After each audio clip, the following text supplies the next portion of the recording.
In the short term, people tend to regret what they call errors of commission. It's like things I did that I wish I didn't do because I feel silly or embarrassed or it didn't work. But in the long term in our lives, we tend to regret errors of omission, which is, I wish I had tried that and I never did. Just to kick us off then, for anyone that doesn't know about your work with Rising Team or anything that you've done in the past, could you tell us a little about who you are and how you got to where you are right now? So I have had now almost a 25-year career in tech. I actually started my career outside of tech by founding a nonprofit that was meant to help young, motivated, but under-resourced students become the first in their families to go to university. And I've always been really motivated by helping empower other people to be their best selves. And the reason I moved from that nonprofit into tech is because I wanted to do it at larger scale. And so for me, getting into the internet was the way to scale impact at massive levels. And I have had executive roles at 3 of the big tech companies, Yahoo, Google, and Facebook. I was president of change.org for 5 years. So I helped scale that company from about 10 million users to almost 200 million around the world. It's now double that. And I've done 2 startups, one called the Deal Map, and this is my second one called Rising Team. We equip managers to build teams that are more connected, engaged, and successful. And it is so timely given what's happening in the world of work with the pandemic and the rise of remote and distributed work. Teams really need more than ever to get help in staying connected and being more effective. Brilliant. I want to talk more about community a little bit later on, but just from your background there, and also I took a sneak peek at your experience on LinkedIn. It's both incredibly impressive and almost, what's the word I'm looking for here? A bit intimidating. Like some of the companies you work for are amazing. And not only did you work for them, but you walked away from them as well. For me, and for a lot of people, I feel like who would have been in the same situation, that seems like something that may have been difficult to do. I mean, can you talk us through like the thought process and how you know inside when it's time to leave something seemingly fantastic or safe to start something on your own? Yeah, it's pretty interesting actually, because I do sometimes when I look back at my career, I realize how different it is from the traditional careers that I see people around me having for exactly the reason you talk about. Not only have I left big jobs that arguably had I stayed would have become even bigger, but I've gone back and forth between very large companies and very small companies, which a lot of people don't do. And for me, there's a few primary reasons why I've made those decisions. The first, as I said, is impact. So I've really looked at opportunities as a way to think about how I can make a difference in the world. And that's, for instance, why I left a very prominent job at Google to go to change.org as an example. The other thing for me that's been really important is learning and growth. And so, I had been at Yahoo almost 10 years. I had a great career there. I started, as a individual brand manager on a single product, and I left as a group VP running one of their 6 big business units. And I wanted to try my hand at starting something, at building something from scratch, at being a CEO and a founder. And so, yeah, I took what was a pretty big risk at the time, but it was so meaningful to the rest of my career because what I learned there gave me so much knowledge and experience for the next things that I wanted to try later. And I actually had a little sort of inner conversation with myself when I left to do that first startup, because as you know, most startups fail. In fact, I looked at the odds and it was likelier that I would report having seen a UFO than it was that my company would succeed, because 1 out of 8 US adults has reported seeing a UFO. And it's something like 1 out of 10 venture-backed companies will ever succeed. So I knew that the likelihood of failure was pretty high, but I also thought, why not? In fact, one of the pieces of advice that I've gotten in my life that's been so valuable is from a professor of mine at college who did research on regret. And he said, in the short term, people tend to regret what they call errors of commission. It's like things I did that I wish I didn't do. Because I feel silly or embarrassed or it didn't work. But in the long term in our lives, we tend to regret errors of omission, which is, I wish I had tried that and I never did. So, I took the leap to see what would happen. And I think it's been a great run. Yeah, that's a really nice answer. And it makes sense. I still feel like it's a lot of people, myself included, would see that as something unbelievably brave. Not only once, but twice. And you mentioned the odds there of failure and of seeing a UFO. I mean, if you do both, I wonder what the odds of that are. It must be. I know, that's true. That's UFO, true. right? One day, one day if I see a UFO, it'll be like incredible odds. I'd say not only did people, I'm not sure they thought it was brave. I think maybe they thought it was stupid.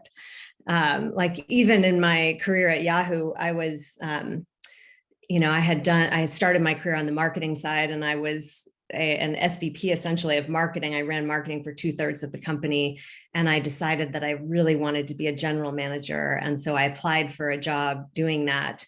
And while I was offered the job, they said, you have to take a demotion to take it because it's a lower level than you have now. And a lot of people thought that was a really bad decision.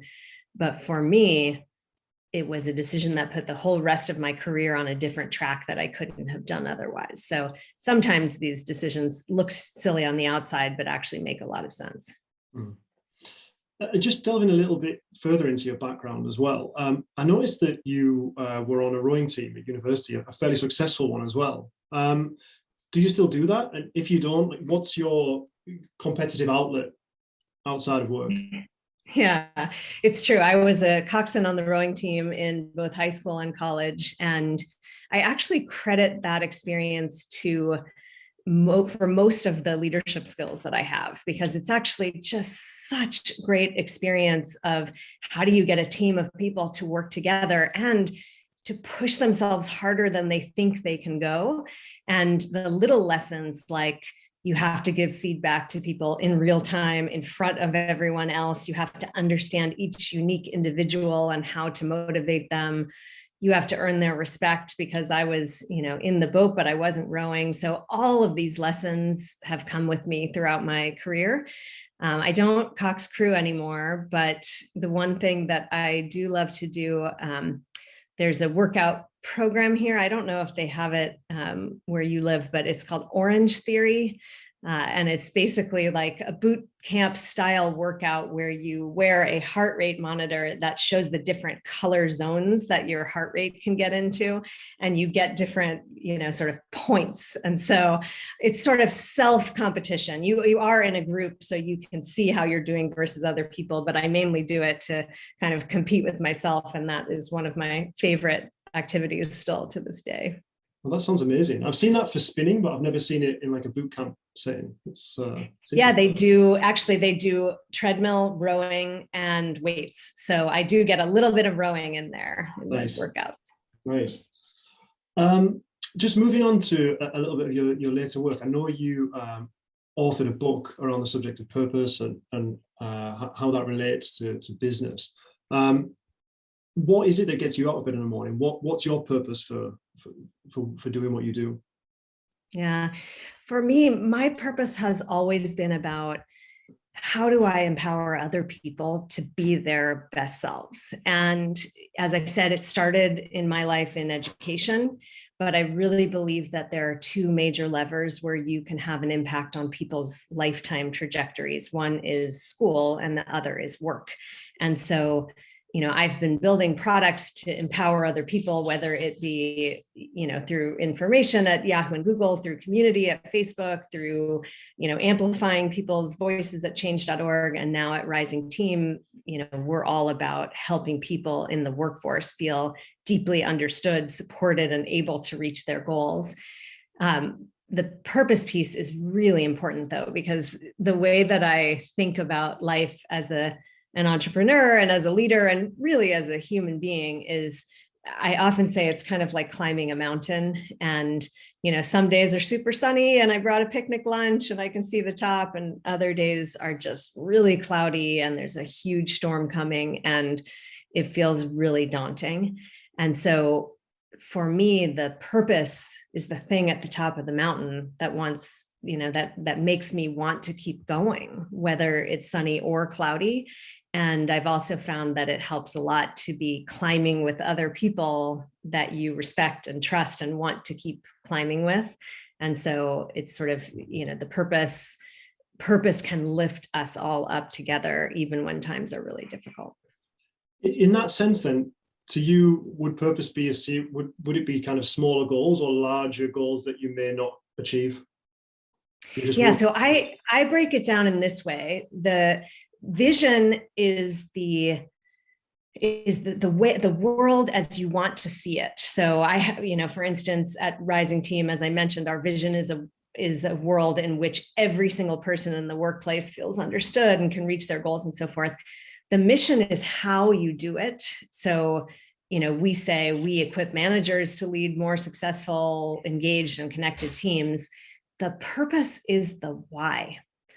And so it doesn't, the sort of smaller goals and so forth on the way are more strategy and tactics. But for me, the purpose is the why. Why does it matter to me that making people in the workforce more successful, it is a thing that even matters? And so for me, that is, again, what my whole life has been about. Like, I can see the impact you make on someone when you help them change that trajectory. And I look back to those early days at that nonprofit and, helping someone, for instance, get to university breaks the cycle of poverty in their family forever. And I would have actual real people saying to me things like, it's a sink or swim world, and you taught my son how to swim. And I could feel the impact of that. And at the same time, it just didn't scale the way I wanted it to, right? We could raise twice the money and we could serve twice the students. And so for me, getting into tech gives me that same purpose, that same meaning of knowing that I'm making a difference for someone, and at much, much larger scale.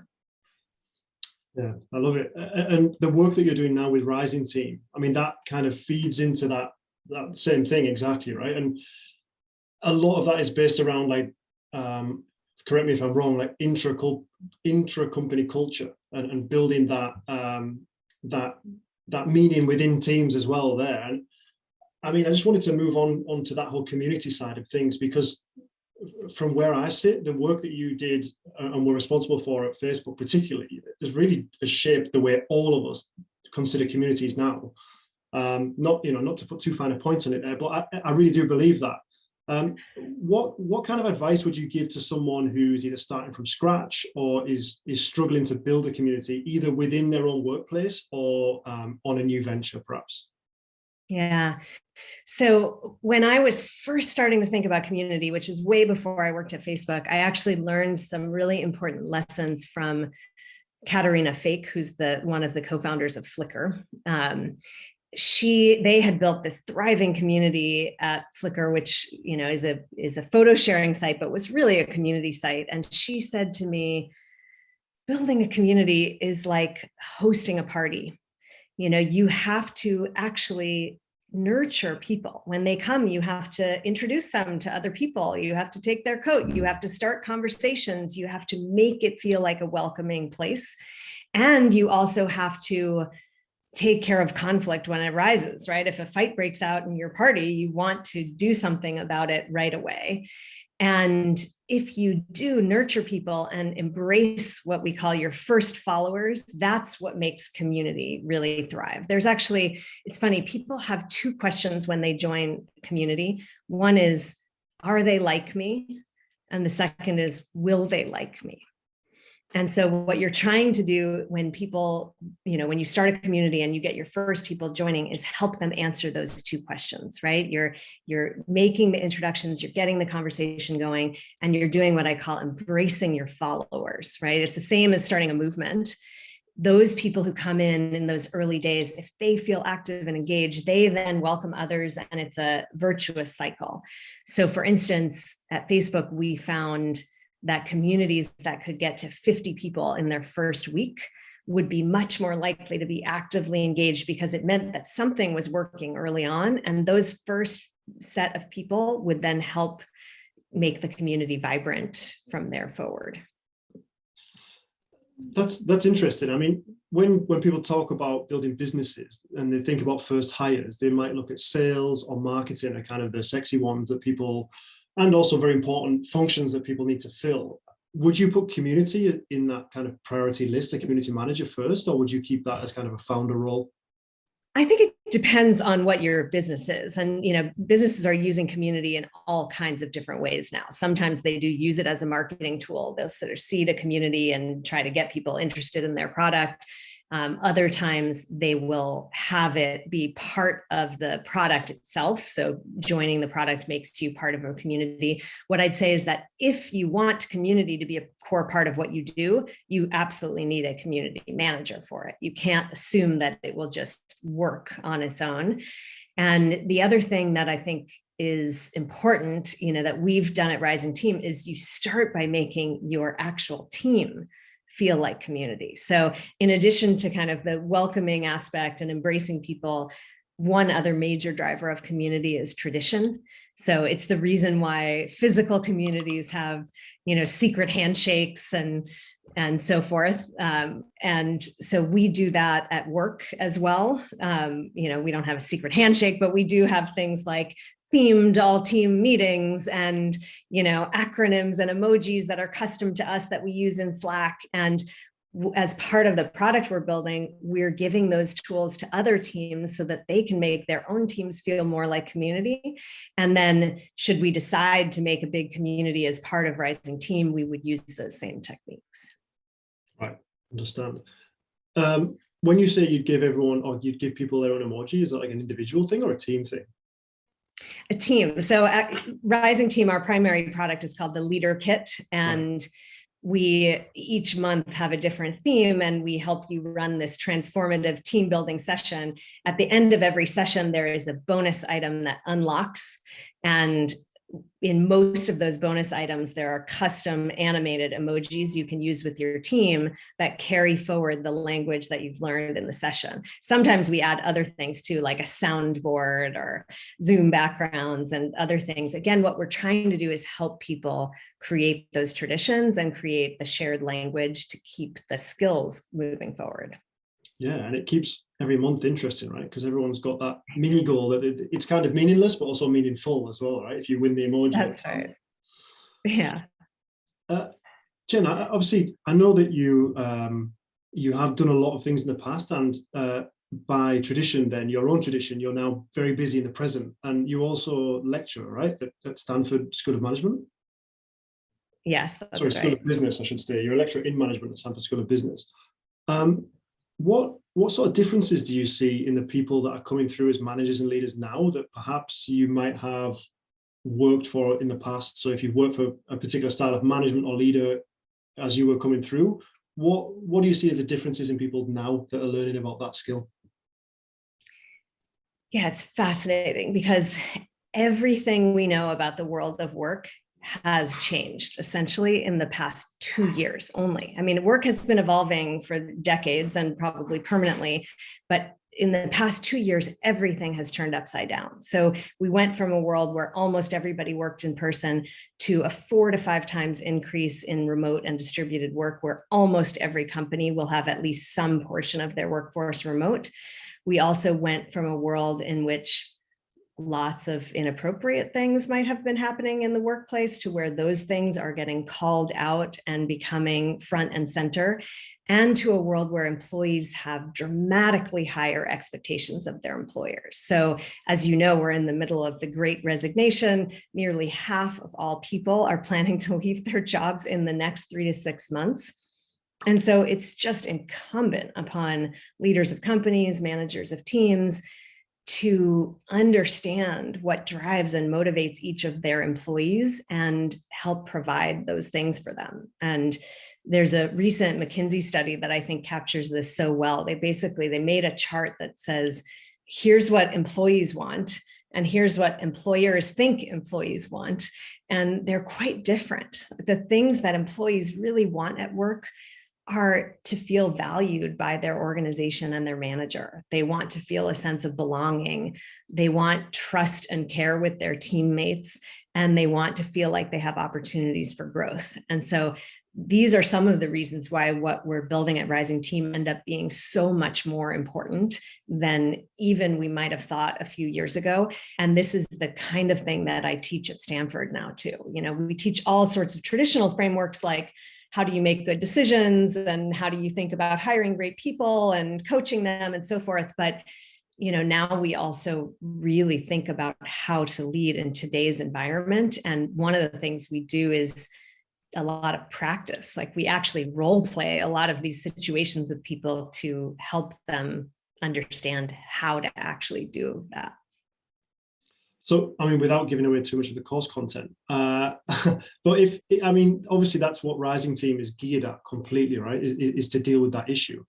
If managers or more traditional industries or workplaces don't have that or haven't taken that on board, what would you suggest to someone to just make simple changes where they can start thinking about, okay, I can show that I'm listening to my employees and they start to feel heard? Yeah. So yeah, my number one suggestion is to use our tool or something like it to actually spend a little bit of time investing in more deeply understanding and growing your team together. And, you know, things that we do each month, like an assessment of people's appreciation preferences or the different way people are resilient in big challenges, can help you get the kind of detail about each person that is hard to get without a tool like that. That said, you know, the other tool that I talk about at Stanford is the basic concept. I call it the 2 C's. And I use a lot of these. I have a lot of C's. The Rising Team is also based on 3 C's, and Purposeful has its own set of C's. I'm not sure why I like C words so much, but the 2 that I talk about in my class are clarity and compassion. And I think sometimes people get confused about these things. Like, some people are so focused on clarity that they forget about the compassion piece, and that they have to actually take time to empathize about people's lives outside of work and all that's happening in the world today. And then sometimes people get so focused on compassion that they forget to be clear about their expectations. And then people end up getting stuck because they underperform when they weren't really told what their goals should be. So I really try to get managers to focus on the combination of those 2 things in generally equal-ish parts. Some people actually prefer slightly more clarity and some people prefer slightly more compassion, but everybody needs both. And that is one tool they can use to think about, how do I better understand, support, and coach my team? Okay. If I might, I want to add a 3rd C into this then.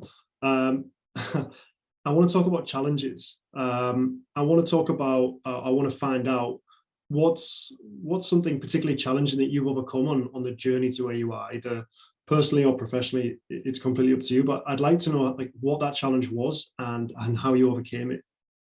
Yeah.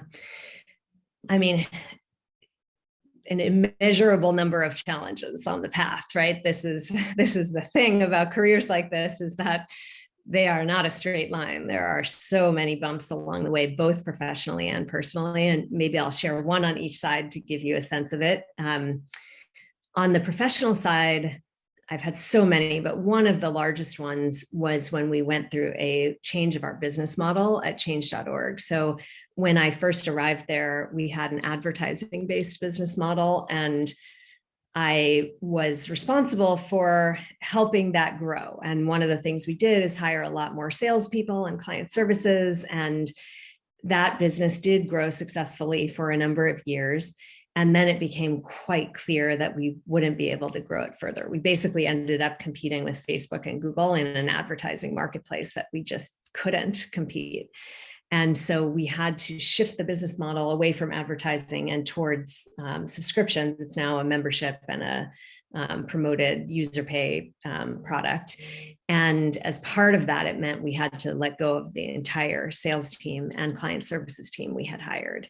And that is one of the bigger professional challenges I've faced, because I just knew that it was going to negatively impact so many people and their lives. And I felt personally responsible for that. And so, we did our best. I did everything I could to be generous in that process and to try to help people find jobs afterwards and so forth. But it's still, there's no making something like that easy. And yet at the same time, we knew it was the right decision for the organization, and it has been quite successful. That new business model is working extremely well, helping them grow. They're now double the size they were when I left. They're scaling the mission and the impact around the world. So it was worth doing to preserve the mission of the organization, but it was still really hard. And there was no getting around making it hard or easily making it better. And sometimes you have challenges like that. And of course, as hard as it was for me, it was infinitely more challenging for the people who had to go through, losing their job and finding another job. And I knew that. So those I think are the hardest challenges, when you know that something you're doing is going to negatively affect someone else. The other kinds of challenges I've come across are the personal ones. And for anyone who reads Purposeful, my book, you'll read about several of these, but I've had a few incidents, for instance, with my daughters, where they each separately got in quite serious accidents and ended up in the hospital. And, it's moments like those that also really put everything else into perspective. And suddenly you realize that any challenge you're facing at work is just so small in comparison to the things that we really value in our everyday lives. And so having those moments was both really difficult, and luckily, since they're both okay today, it turned out to be a tremendous gift in some ways, because it helped me keep perspective for the rest of my life so far. I have been able to sort of step back and say, okay, this feels bad, but I've seen worse. And that is part of the way I get through these things, is to remind myself that, other people are struggling with harder things, and also it will get better. That's the sunny day, cloudy day on the mountain. When it's cloudy, it very invariably will get sunny again. Okay, thank you for sharing that. It's difficult to share things professionally anyway. I think that have been a challenge, just because your peer group is reading or listening. But I think personally as well, that those are, well, it's personal for a reason, right? So I really appreciate you sharing that. One thing that's interesting, Rob, just about that.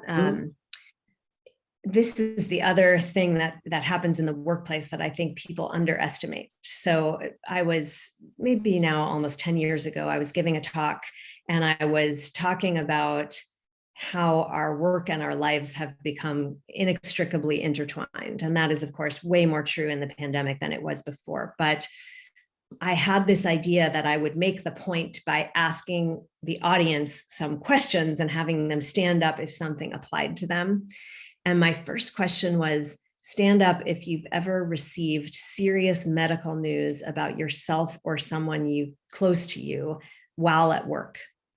And something like 80% of the audience stood up on that single question. And so even though we don't share these things a lot with each other, they are happening to all of us on a relatively regular basis.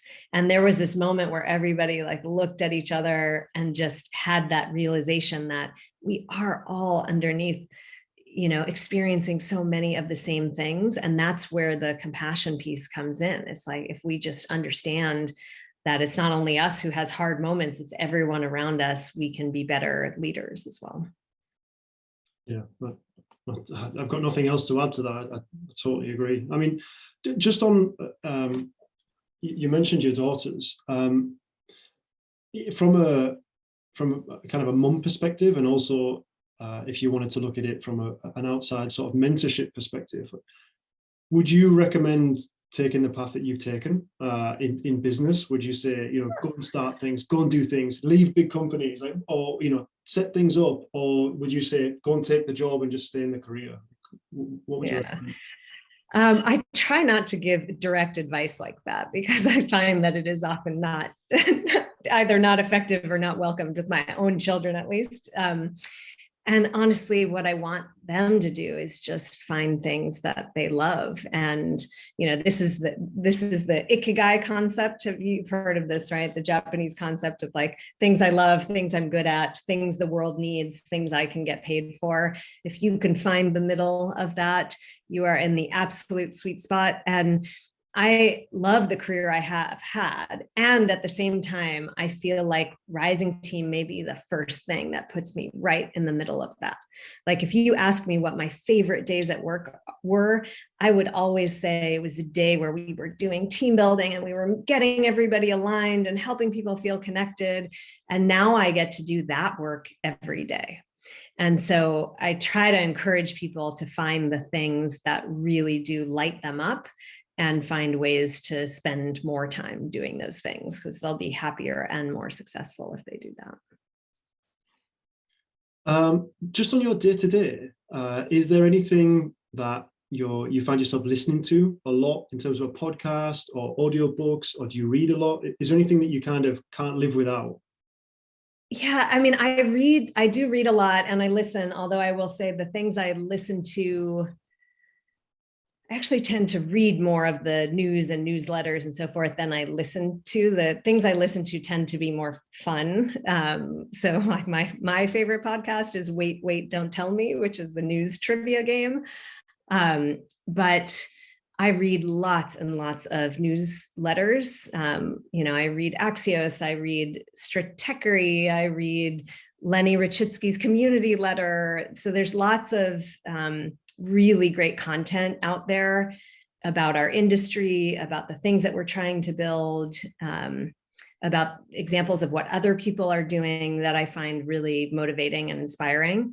And then there are a couple of books that I also have kept close over the years, not necessarily the newest ones, but a couple of the books that I always recommend to people.